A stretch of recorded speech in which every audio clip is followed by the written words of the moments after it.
Hey guys, welcome back. This is ChosenArchitect, and today we are going to be automating the experience. Yes, experience drums. So, I hope you guys are ready. So today we are going to be working on fully automating now our liquid experience. That's what we're going to work on today. I have built up quite a bit of cash from the enzymes, but you do make more money from the actual experience, and I do produce quite a bit of experience, and it does produce really fast. And that's a big plus, in my opinion. So instead of $25 a pop, we can do $75 a pop and make even more money.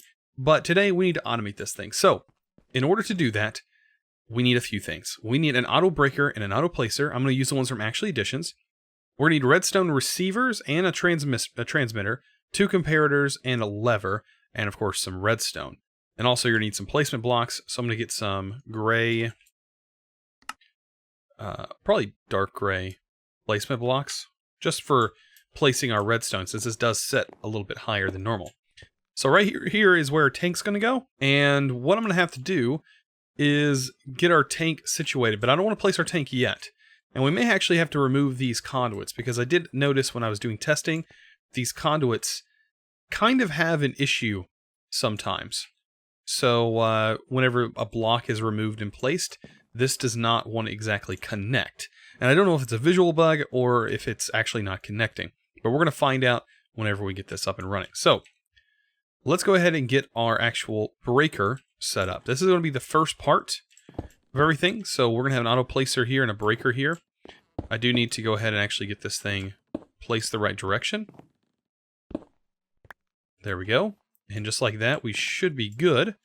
And then on the other side, we'll have a auto placer, much the same fashion, just like that. Perfect.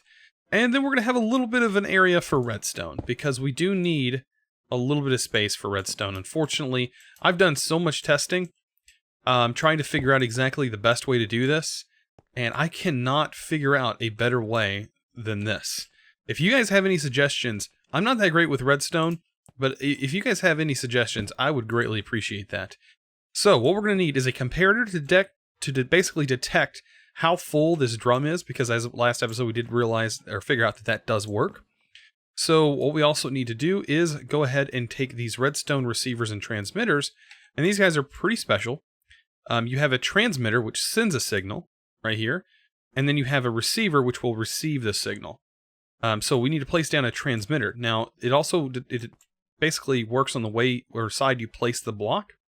So if I place it here, you can see that goes on the other side, but if you want to rotate it, you need this arrow facing the direction that the redstone is, so you can hit it with a smart wrench, and it'll change the direction. And as you can see, this arrow is facing in here, so the redstone signal is going to flow that direction. That's what we need it to be done. And as you can see, we can put that in there, and now it's actually got the redstone signal going there. And then what you need to do is take your redstone receiver, shift right click onto the actual transmitter, and that will set the channel. As you can see, it's on channel 2 by me. And then we're going to place that right here. Right here. And then this needs to be facing in this direction exactly. Right? And what we're going to do is we're going to take a comparator, and we're going to make sure this comparator is powered in the back, and this is going to be in subtract mode. I'm going to explain to you how this actually works, and make sure to turn this lever on. So this is giving this comparator a strength of 15. And then on these sides, if it's in subtract mode, this will actually subtract in the output right here. As you can see, this is 15. And then this has a certain redstone strength. If we go ahead and make sure this is updated, and this is actually outputting a right redstone signal, you will see that this right now has no redstone signal, so it's not subtracting anything. But if this goes up to 1, this will drop to 14. If this goes up to 2 on the redstone strength, this will drop to 13, and so on. So this is just basically subtracting the redstone signal. And so what we have here is we have the auto breaker in deactivation mode. This is its default mode. If you set it in pulse mode and you flipped a lever, it would break on that lever, on that actual redstone pulse. Whereas this, it's always on. So if I place anything without redstone being in the back powering it, it would just continuously break stuff that I placed in front of it. Well, with this redstone signal back here, it's actually keeping this thing from breaking anything. So the cool thing about this is if we take a drum and we place a drum down, you'll see it doesn't actually take anything out, but you can see now the redstone signal is coming from this comparator. It's at 4, 5, right here, 6, and as you can see, it's actually counting down on this redstone signal. And when this redstone signal drops all the way down to 0, it will break the block. And then we have a full large drum full. Now here's the issue that I'm running into. Let's get drums, right? Let's get a stack of drums, we'll throw those in there. So this is going to place the drums. And you see, it is connected, but this does not want to connect to it because it was placed by the auto placer. I don't exactly know why that's doing what it's doing. It should update. Maybe we can actually get a block updater. I mean, a block update detector is not going to really do what we want. Maybe a redstone clock might do enough to jumpstart it, maybe? I don't know, maybe sending a redstone signal into the block might help, but I don't think it will do much good. Oh, it does. Okay. So I guess having that up there should be enough to update this. Which I don't know, it might have been the actual block placement that updated it. We're going to see whenever this actually finishes its process. Now it should break. Place. Nope. And it updated. So that was good enough to keep this updated. So there we go. We now have automated experience coming through here. Now this thing is going to start, consuming levels like crazy because it is just that insane. But this guy right here is set to deactivation mode as well. And this is a fully automated setup. I know it's a little crazy. I was looking for blocks, by the way. I was looking for like blocks that would allow me to basically take a level 15 signal and do the opposite of this. Have this in pulse mode, and only whenever it hit 15 would it send a redstone signal out. I couldn't figure out how to do that. Maybe you guys know how to do that. I even talked with some of the Patreons and stuff, patrons and Twitch subscribers to see if maybe they knew how to do it, and I was kind of just getting like, blank stares. I had Amos kind of help me a little bit, but it was just, we couldn't really figure it out. So I decided to change my way of thinking and have it do the opposite of what I wanted it to do. And I knew that I could basically count down with this comparator, but yeah, this is how I recommend doing it. And it should work.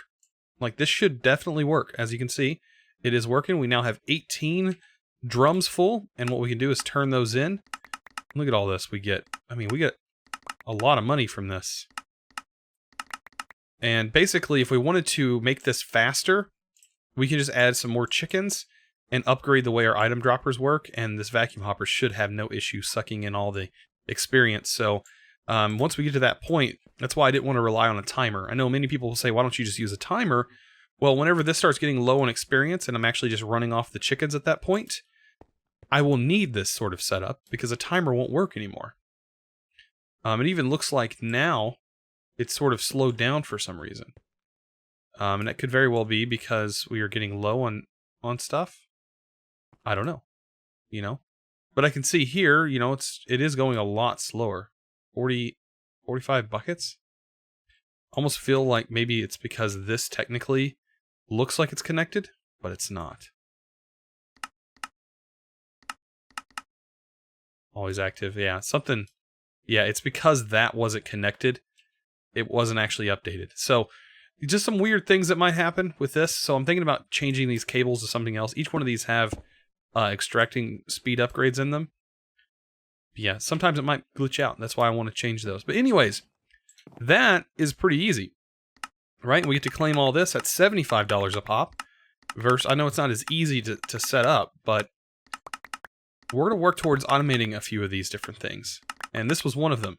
Most of these things are drum related, so we can use the same automation setup for all of our drums. Like, we can have the auto placer and auto breaker for the drums, and it should definitely work. Look at that, we already have 2. This is about to be full. Bam, another one. And that updates it. Bam, another one. So good, so good. I'm loving that thus far. Oh, that is so good. That testing that I did totally paid off. And let's see how much money we actually gathered from this. Probably quite a bit.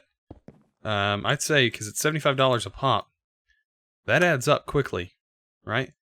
I like to convert these down into tens for some reason. I think you can probably take 250s, right, and convert those. I didn't even think about that. Probably should have done that. Take the 250s, and that makes a $100 bill. Instead of going this route, which now I have to make 20s, and then use the 20s to make hundreds. Right? Like that. And then we got $1,300 from like 13. That's not bad at all. As you can see, I do have a lot of money stacked up in here that I've been saving. And it's just working out, guys. It's working out. This is really cool. I'm really enjoying this pack thus far. Look at that. Another $100 bill.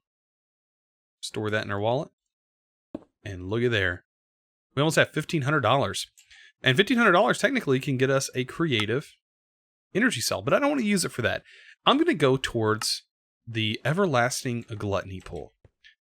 So this pool, or guilty pool, I don't know why I said gluttony, guilty pool, this guy is definitely going to be worth it.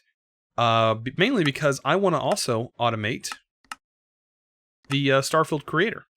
We could easily automate a Starfield creator with this pool, and it would be very easy. We can get through Pitania so fast since we have that we could probably use this area over here. Just turn it into grass and automate the Starfield creator, or what used to be called a Starfield generator, I think. So I don't know why it's called a Starfield creator. Maybe they changed the name or something like that. I don't know. Let's see. This looks like it happened again. We were not nearby and it didn't update correctly. Yeah, I'm gonna have to change these pipes for sure. We're not gonna use the Ender fluid. Probably gonna go with something else, like let's see, thermal. Thermal expansion has some pretty fast fluid pipes. Once you get higher up in the range, let's see. Yeah, these fluid pipes, you have like the cryo-stabilized. I don't think we have cryo-stabilized fluid ducts. Hardened fluid ducts, signalium. Then we have the super Lumar fluid ducts, which limitless transfer. And that doesn't look hard to make at all. Limitless transfer rate when pressurized. What does it mean by pressurized, though? That's a question. I don't know. We'd have to find out. But the limitless transfer rate is actually not that bad. This is just hardened glass with a hardened flux duct, a hardened fluid duct. And then, of course, we can use the upgrades. That might not be too hard to make. I know we don't have any hardened glass, but that's easy to get. That's pulverized obsidian with lead. We need some pulverized lead as well. But we should be able to get that pretty easy. Lead. Let's grab that. I'm going to turn this off like it already is.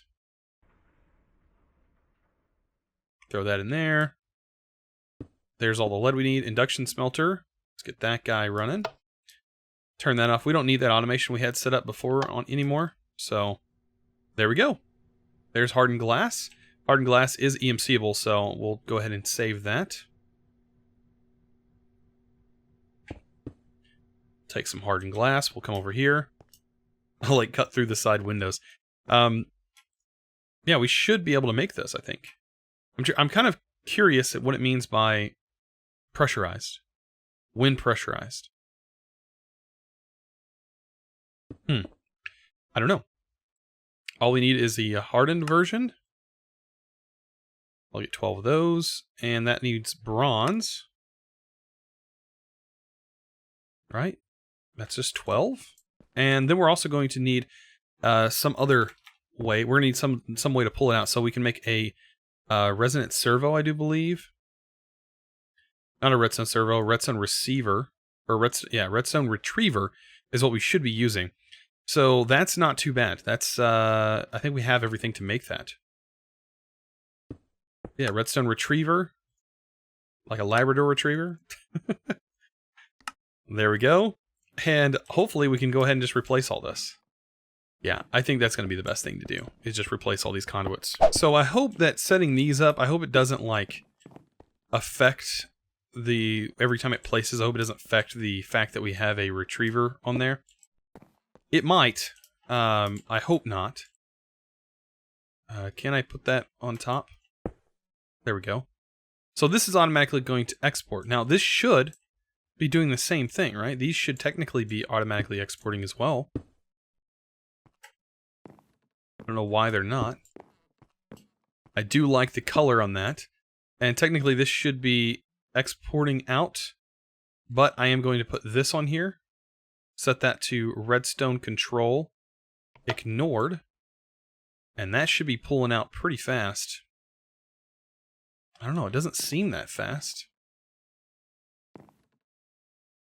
Definitely not, it says unlimited, but it's definitely not going that fast. I mean, it's going okay. But it definitely should be going way faster than what it's going. The Ender IO pipes are going way faster than that.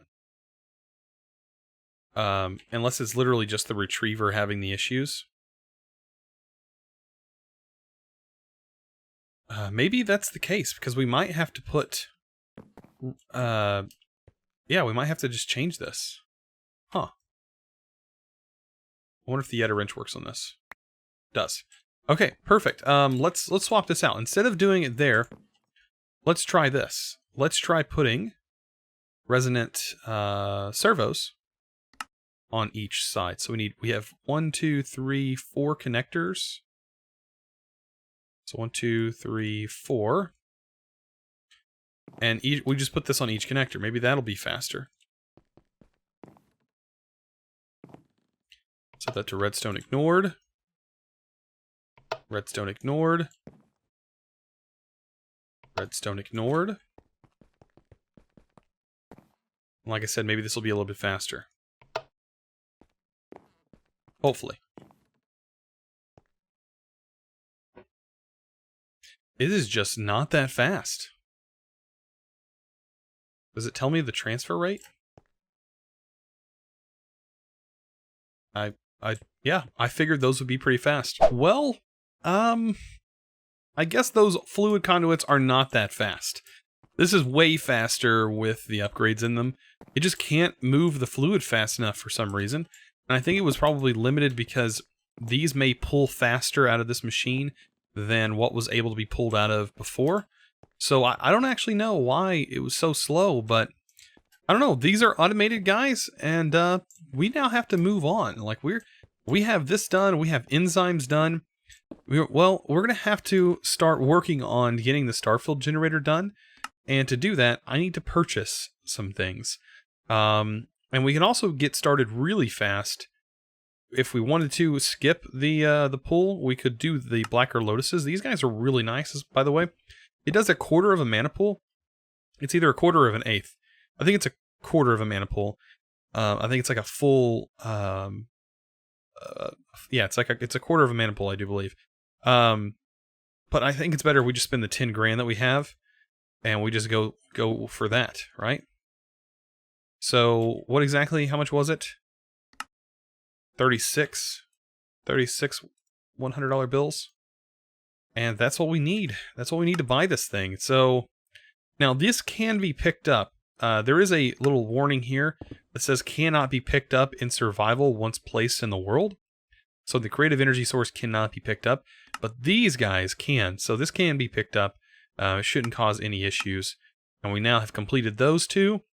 And bam, we now have ourselves a everlasting guilty pull. Pretty crazy. Like, having this already is kind of ridiculous. Because this is going to make Botania a breeze. We really have to do very little in Botania. I mean, we still have to get the flowers and everything. Because we're going to need the flowers to make mana pools.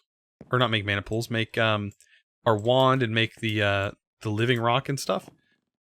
But guys, honestly, we have the everlasting gluttony pool. Or guilty pool. Why did I say gluttony?